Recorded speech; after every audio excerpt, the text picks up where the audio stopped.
Okay, this is the video that's going to be our quiz corrections for the rational irrational numbers quiz. And we're going to start here by looking at some of the quiz questions, and then you'll be prompted to answer some similar problems on your own. We're going to start with questions 1, 2, and 3. These are all similar because they're asking you to identify the different types of numbers that we talked about in class. So before I even go over this 3 questions, let's just review some of those different types of numbers. So we had our first day, we learned about rational numbers, and we know that rational numbers fall into 3 categories. They either have to be written as fractions, they have to be repeating decimals,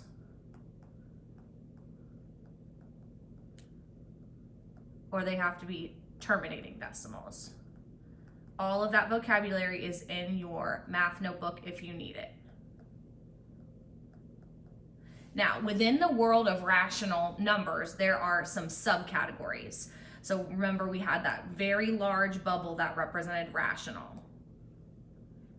And then we had the smaller bubbles inside. So inside that rational bubble, we had the following categories: integers, whole numbers, and natural numbers. Okay, so integers are right inside rational. And so integers are going to be whole numbers and their opposites.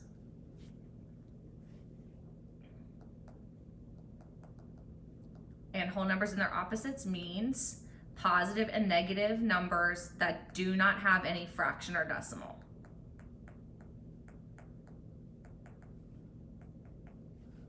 Okay, we also have so that's this purple bubble right here. We also have this blue bubble here inside, which is whole numbers. Whole numbers are going to be starting at 0 and then counting upwards. Again, no fraction or decimal part.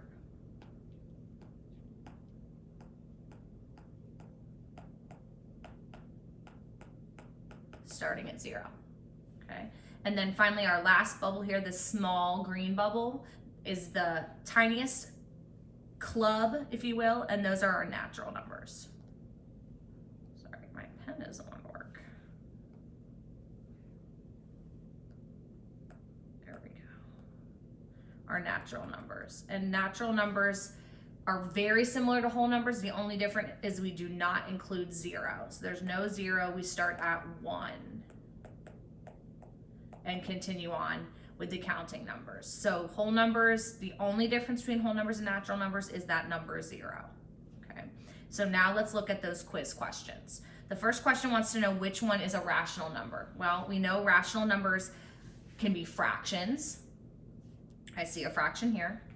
We know rational numbers can be terminating or repeating decimals. So I see here that I have a decimal, but I see this dot, dot, dot. And that dot, dot, dot means it's going to continue forever. So that's not going to work because it's non-terminating and non-repeating.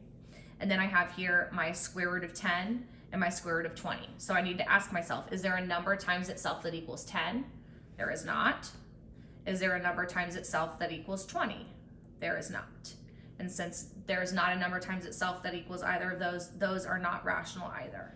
So our rational number is going to be the one written as a fraction. Second problem, which number is irrational? Well, irrational numbers are the opposite of rational numbers. So irrational numbers cannot be written as fractions, therefore cannot be a fraction. Irrational numbers are not repeating decimals and are not terminating decimals. Here I have a decimal that has this dot, dot, dot at the end. Remember, that means it's going to continue. It does not appear to be repeating, so that's looking like our irrational number, non-terminating and non-repeating. But I want to check these roots just in case. So square root of 36, you can use your calculator buttons. It's what times itself equals 36, and that number is 6. Cube root of 64, that means a number times itself 3 times. You can use your calculator buttons and you'll get 4. Now 6 and 4, those are whole numbers. Those are actual natural numbers. So those are rational. They go in this rational bubble that we have down here. And so that means I'm going to have B as my answer, my number that's irrational. It's non-terminating and non-repeating.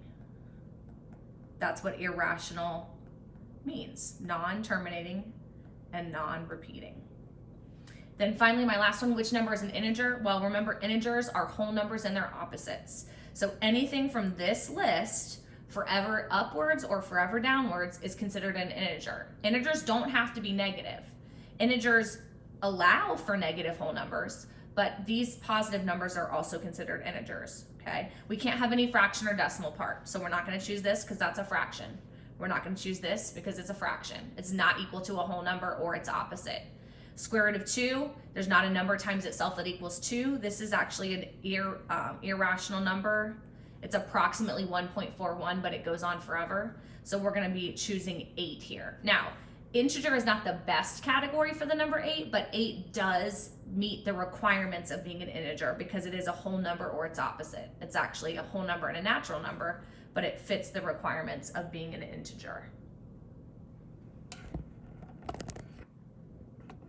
All right, so now the quizzes, the Edpuzzle is gonna ask you 3 questions that are similar to what we just went over, and then we'll continue on with the quiz. All right, next part of the quiz, we are looking at a set of numbers here. There's a variety of different numbers here, including positive, negative, decimals, fractions, even some roots. And we're gonna look to identify an integer, we're gonna look to identify some rational numbers, and we're gonna look to identify some irrational numbers. So let's start with integers. Remember, integers are whole numbers and their opposites. So we're looking for numbers that can be written without a decimal or fraction part, and they can be either positive or negative. So the one that stands out to me right away is this right here. And even though that doesn't appear to be a whole number, it appears to be a fraction. When you actually think about what this is equal to, if you divide that out, you get a value of -5. Okay. Another number from this list that would work would be 8, because 8 is a whole number. Just integers are whole numbers and their opposites. And then the last one that would work here is square root of 16, because square root of 16 is actually equal to 4, and 4 is a whole number or its opposite. You only needed to come up with one, but any of those would have worked. Next, we're gonna look for 2 rational numbers from the list. Now, in order to be rational, anything that's a fraction, so right off the bat, I'm gonna possibly choose my 2 fractions. It didn't say I couldn't repeat, so we could use one of those fractions we had listed above, that -15/3. I also know that anything that is inside the rational bubble, so remember our bubble here, our rational bubble also has integers, whole numbers, and natural numbers.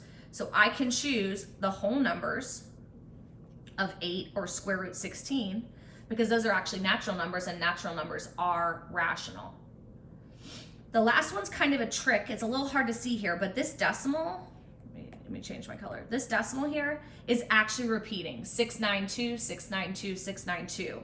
It's not the best way to write it. I would prefer to see it written like this, but technically that number is repeating, and repeating numbers are also rational. That one was a little bit tricky because even at first glance, I did not realize that it was repeating, but repeating numbers are rational. Finally, we're gonna look for some irrational numbers. Now, irrational numbers are non-terminating, which means they don't stop, and non-repeating, meaning they don't follow a pattern. And the numbers that I see standing out to me, first of all, pi. Pi is the most popular, the most famous irrational number, and if we're using the number pi, it's going to be irrational. Even if we do 4 times pi, that's still gonna be irrational because it uses the pi sign. Another one that I know I can check for being irrational is anything that's a square root. Not all square roots are irrational, so I'm gonna check all of these square roots. It's only irrational if there's not a number times itself. So if we think about 30, is there a number times itself that equals 30? Or you can square root it on your calculator and see what kind of answer you get. That one is irrational. There is not a number times itself that equals 30. So square root 30 is an example of an irrational number. The other one is negative root 42. There is not a number times itself that equals 42. Now 16, square root of 16 equals 4. So that one is rational. We do not want to include that in our irrational list. I think that's all the irrational numbers. So you only had 3 to identify, and those are the 3. All right, you're gonna do a similar problem on the Edpuzzle to try to earn those points back. This is the question you'll do for your Edpuzzle.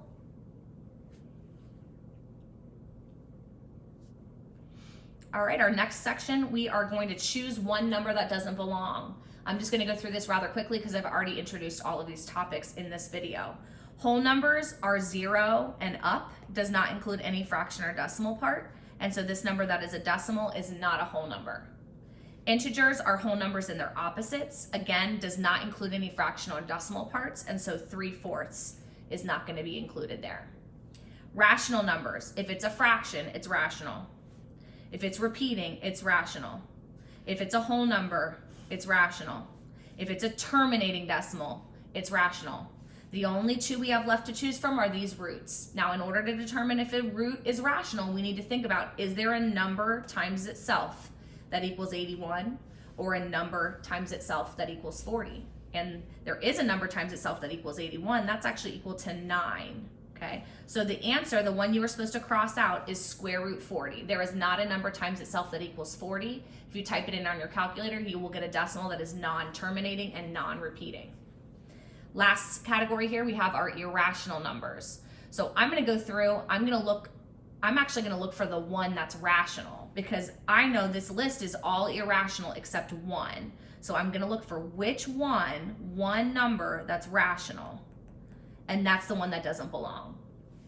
And right off the bat, I know it's not gonna be, oops, I don't wanna cross that out. Pi is irrational, so I know those two pi's are going to be, those are in the right group. And then I have all of these roots. So I'm starting to think to myself, which of these is actually a perfect square? Which of these is actually a number times itself? And that number is square root 49, which equals 7. So that is the number that does not belong. All right, our next question is 11 through 13. So this is all about approximating roots. These are roots that do not have exact values. And since they don't have exact values, we're gonna be working to see approximately what they're equal to. All right, so we're gonna start here with the square root of 23. We're gonna take the square root of that number. Using your calculator, you can do second x squared and the number. And I'm going from memory here, but I think it's something around 4.78 or something like that, or about 4.8. Now there's not an exact value because there's not a number times itself that equals 23. So this is an approximation. I know that that value is gonna be between 4 and 5. So I'm gonna focus in between 4 and 5 on my number line. And 4.8 is gonna be just a little bit below 5. So that is where we were expecting to see you put your point for that question. Somewhere between here and here was what I accepted as correct. Number 12, same kind of idea. We're looking for between which two consecutive integers do these values fall. And so we have the square root of 70 here. We're gonna type that in our calculator. Again, I'm operating off of just kind of memory. I don't know the exact value. I don't have my calculator on me, but I know that that is gonna be somewhere in the realm of let's say 8.6. I don't know the exact value. Use your calculator there to check it. It might be 8.4 actually. It's definitely 8 point something, okay? So that number, 8.6 or 8.4, we know is gonna fall between 8 and 9. It's bigger than 8, but less than 9. Same idea on the next one. This time we're working with a cube root. Look closely here and see that index there is 3. And so we'll be using our cube root buttons there. When you use those cube root buttons, I believe you get 7.0, I'm gonna say 0.8. I'm not 100% sure on the exact value, but I know it's 7.0 something. We're gonna cube root that, and then we're gonna see, well, 7.08 is somewhere in between 7 and 8. It's really close to 7, but it's gonna fall between 7 and 8. So think about where those decimals would be on a number line to help you know what they fall in between.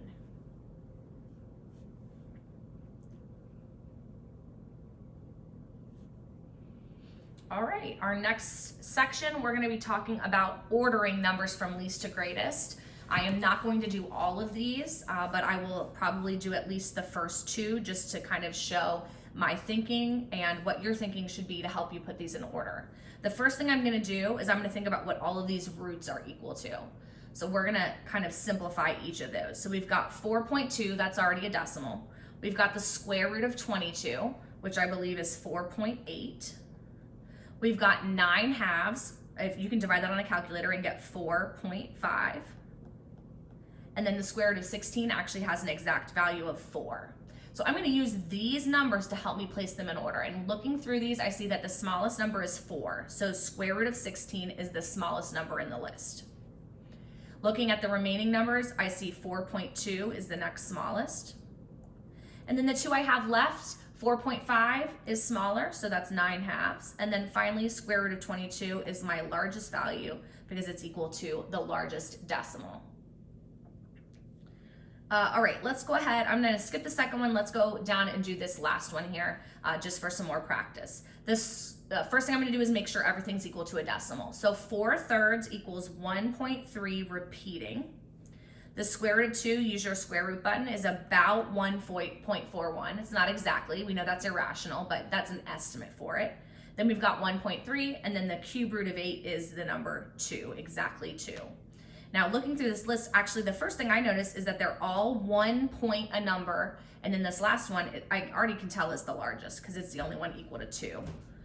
Then I'm moving on. I see here, I'm gonna look for my smallest number. My smallest number, it's a little hard to tell because I have 1.3 and then I have 1.3 repeating. So let's think about that. 1.3, 1.3 repeating. The next digit here would be 0. Because the number ends, it terminates. This is repeating, so the next digit would be a 3. So which of those is smaller? 1.3 is smaller. And then the repeating decimal 4/3 or 1.3 repeating is bigger. And that leaves square root 2 to go there. Okay, so the trick there is to turn everything into a decimal and then compare those decimals. All right, next section, we've got complete each statement by circling one answer choice. This is just going back to those definitions we talked about at the beginning of the video. Oops.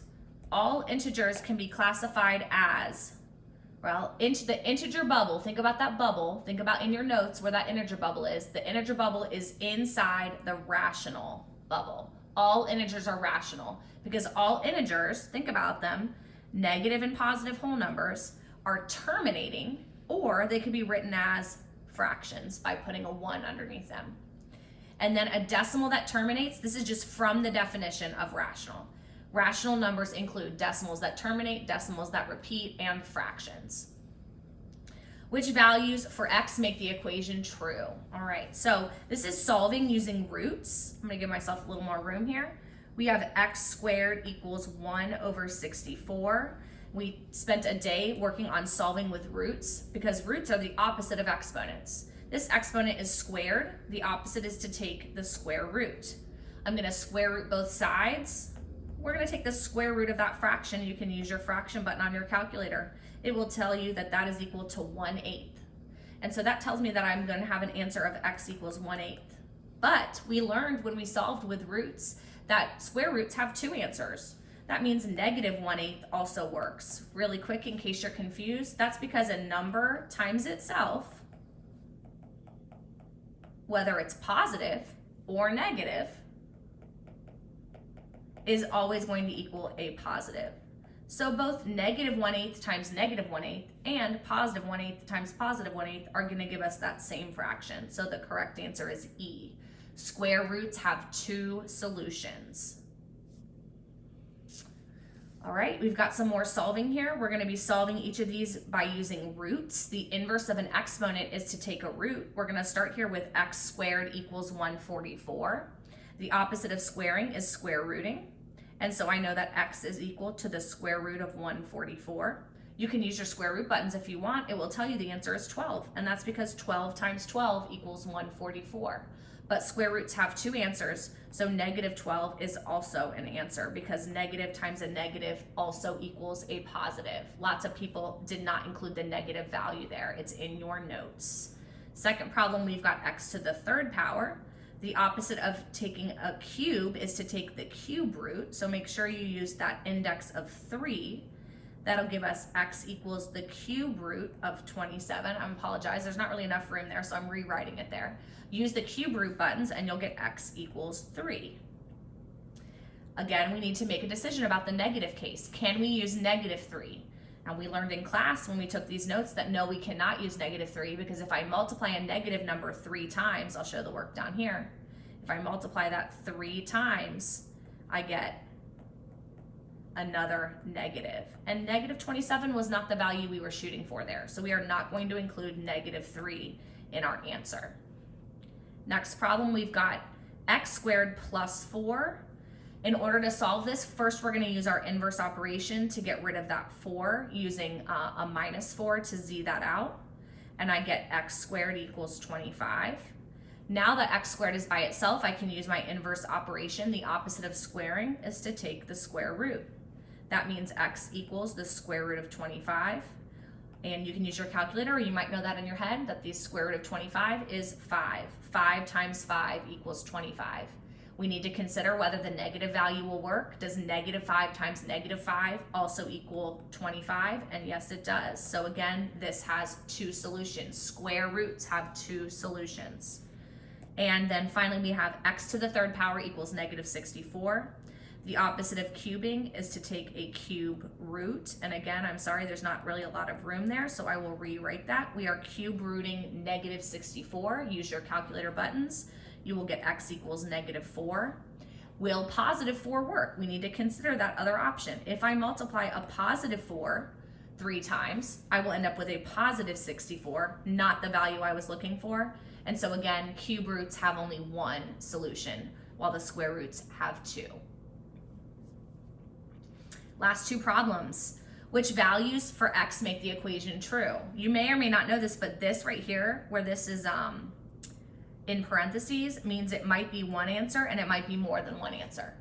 So it's not saying we have to choose more than 1. It's just saying we might choose more than 1. We've got x to the 3rd power. We're going to solve this just like we did on the last questions, where we're going to do x cubed equals -27. We're going to use the cube root because that's the inverse of cubing a number, and that's going to give us x equals the cube root of -27. When I use my calculator buttons, I get x equals -3.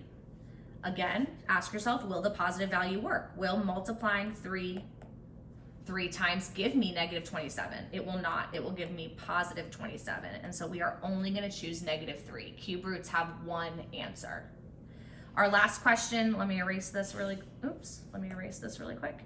Our last question is a word problem. A square piece of cloth has an area of 196 square inches. What is the length of one side? Squares are found using side times side because the length and the width are the same value. We have notes over this. We're going to show that side times side is side squared. A number times itself is the same as using an exponent of 2. And the inverse of using an exponent of 2 is to take the square root. So the side of the square is whatever the square root of 196 is, and that value is 14. So each side of the square is 14 inches.